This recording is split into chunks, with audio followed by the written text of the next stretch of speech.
Welcome to the Learning Pines YouTube. We hope this video helps. You'll start by preparing a destination and opening the app you use for downloads. Create or pick a folder now and note its full path. Once done, make sure you have administrator rights if the change affects system settings. Now open the browser or download manager and go straight to its settings or preferences page. You don't need to configure sync yet. Focus on locating the download location control and getting ready to change it to the folder you created. You're now in the middle of the process. Change the path inside each app you use.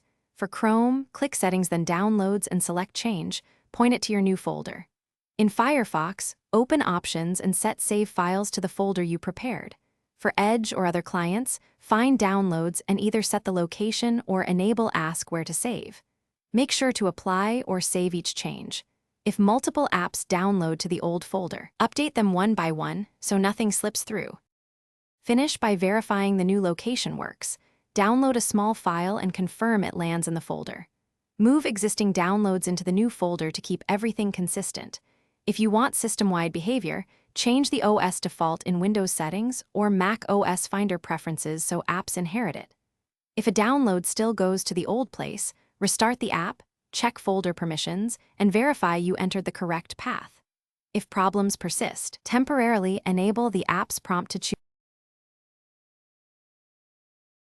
Thanks for watching. Consider subscribing if we helped you.